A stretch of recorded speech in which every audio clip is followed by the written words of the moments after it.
Hey guys, it's HuffDaddy with HuffDaddybbq, and today we're going to be making poor boy burnt ends. Here in the Midwest, burnt ends are a delicacy. Everybody wants the burnt ends off the brisket at the restaurants.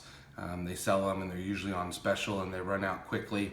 The problem with the burnt end, you have to make them from the point of a whole packer brisket. The point is the fattier muscle that sits on top of the flat. And to buy a whole packer brisket, you're usually running somewhere in the $60 range. You gotta trim it down, you gotta cook it and separate it, and it can be a lot of trouble, especially if you're new to barbecue, and sometimes it's not gonna work on your budget. So today we're gonna be showing you how to substitute the point or the brisket for chuck roast, which is a much more economical cut of meat. It's got pretty good marbling, it's easier to manage. So we're gonna make poor boy burnt ends out of chuck roast today. So go ahead, get your smoker ready at about 250 degrees and I'll show you how to do it. All right, I've got my Yoder YS 1500 set at 250 degrees. So while it's heating up, we'll take a look here. What I have are two chuck roasts. They're a little under 3 pounds each. I got them at the local grocery store. What you want to look for is you want to look for uniform thickness on however many cuts you're gonna be smoking, because you want them to get done at about the same time. So you want to go for uniform weight and uniform thickness from the different roasts. You also want to look for as much of this marbling, the intermuscular marbling, which is the fat in between the muscle fibers. There'll be some stuff on the edges sometimes, that's okay. This stuff will either cook out or we'll trim that out when we go to cube these up for burn ends. Also, a lot of my friends ask me about this color on the meat where it almost turns gray. That's fine. That's just a little bit of oxidation. It really doesn't hurt anything. If it were to get really dark and maybe hard, you'd obviously want to trim that off. But I just bought both of these yesterday, and one of them is oxidized, one of them is not, and they both had the same expiration date on the store. So you're fine with it. The most important thing is to make sure that it's well marbled when you get it. So I'm gonna season these up today. I'm gonna be using Plowboys Bovine Bold. My buddy Jeremy turned me on to this. I really like this for meat products. It's got a lot of good flavors in it. I like the coverage. It doesn't seem like you have to use a whole lot to get it all over the meat.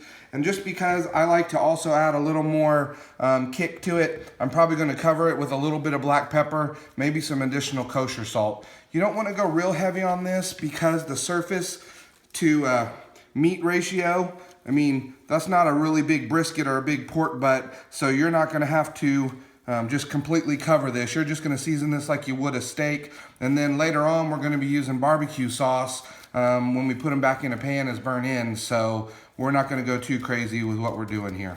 So I'm just gonna get this open, and I'm just gonna start covering this. A light shake. Wanna get it all over on all the sides.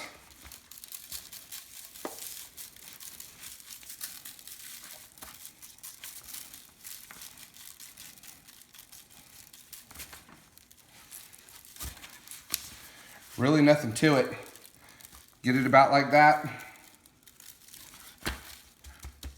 Then I'm gonna take a little bit of kosher salt, sprinkle that on both sides about like that, and then just a pinch of black pepper. So I'm gonna do that on both sides of this one. I'm gonna season the other one up, and then we're gonna put them on the smoker.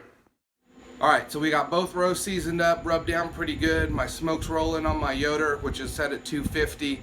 I forgot to mention, if you wanted to inject these with butcher's prime beef injection or beef broth or whatever injection you'd like to use, you can absolutely do that. If this were a competition, I would certainly inject them. For backyard purposes, the meat's got quite a bit of fat. We're gonna be covering them with barbecue sauce anyway, so I didn't inject these, but you certainly could take that step if you wanted to inject them when they're a roast, and you'd be good to go. So we're gonna put these on the smoker here.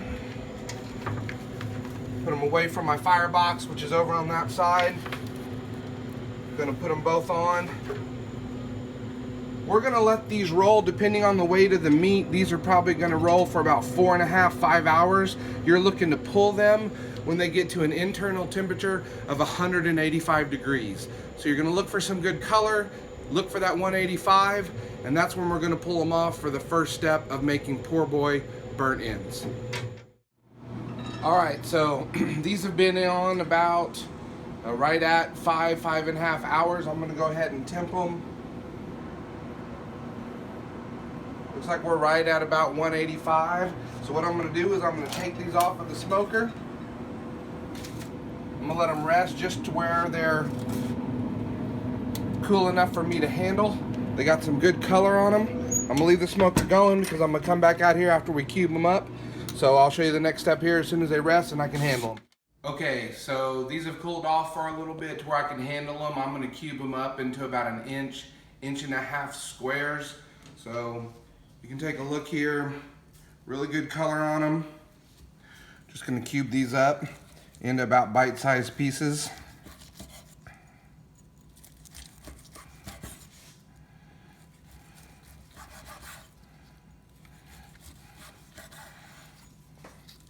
You can see you got a good smoke ring, lots of juice in there still.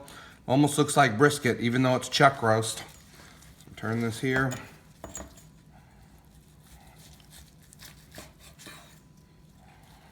And you just want to get them to where they're manageable pieces. Doesn't really matter, it's whatever your preference is. Some people like them a little bit bigger. Okay, that should be good. Okay, now you could absolutely eat these right now. They're done. They're juicy, but burnt ends, we're gonna put them back in some sauce and let them render some more, and they'll even continue to soften up and get a lot more tender for you. So what I'm gonna do here is I'm gonna take a sauce. This is made in Oklahoma. It's called Frank's Meat Sauce. I believe he's out of Pawhuska. And I took a combination of this and Sweet Baby Ray's. You could use any barbecue sauce you wanted. Head Country, of course, Blues Hog. But I've got a combination of the meat sauce and Sweet Baby Ray's. And what you want to do is after you put them in here, you want to season them up a little bit more with a little more rub. Just a little bit. And then we're going to dump this sauce in here and get them covered up. I will show you here in just a second. Let me finish cubing these up and I'll be right back. Okay, so we got them all cubed up here in a pan. I'm gonna throw some more rub on here, just a light dusting. You don't wanna go too heavy. Then I'm gonna take that sauce I told you about, the combination, and just pour it in the pan. Now you don't have to cover them. Really what you're just doing is wanting to get them all glazed, so you don't have to cover it to where the sauce comes up over the top, but you do want to take a spoon and toss these around. Oh man, those look great.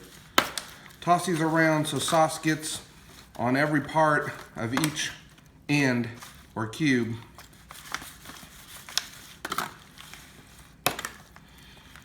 Now another thing you want to do maybe at this point, if you have a beer, one of your favorite beers, not a Budlight or anything like that, but something that's actually got a little bit of kick to it, a little bit of flavor, you can certainly put that in here, add a little bit of moisture, a little bit of beef broth. And then you're gonna put a foil over the top of them, cover them up pretty tight, and we're gonna put these back on the smoker. Gonna put them back on there for probably about an hour, then take off the foil, stir them up again, maybe add a little bit more sauce, and then we'll put them on the smoker one more final time. All right, so they've been back in the smoker covered up for about 45 minutes, right at an hour. And we're gonna take a look and see how they are.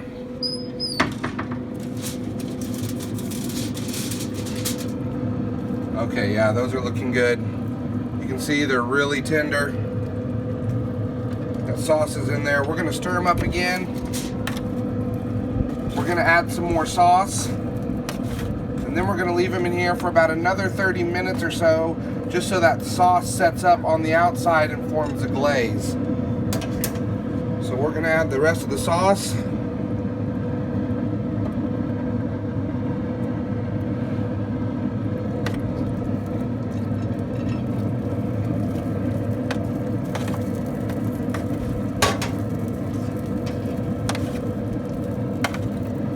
Now we're gonna leave them in the smoker for about another 30-45 minutes, and then we'll come back and check them. Okay, so after about another 30 to 45 minutes on the smoker, with the foil off, we've got a finished product here.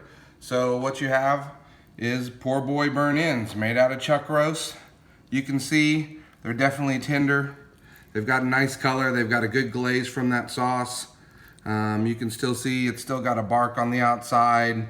I think these are just gonna be absolutely delicious. So next time you wanna make burnt ends for your friends and maybe you're on a budget or you don't wanna do an entire brisket, poor boy burnt ends out of a chuck roast, definitely the way to go. Thanks for watching with Huff Daddy BBQ, and we'll see you next time.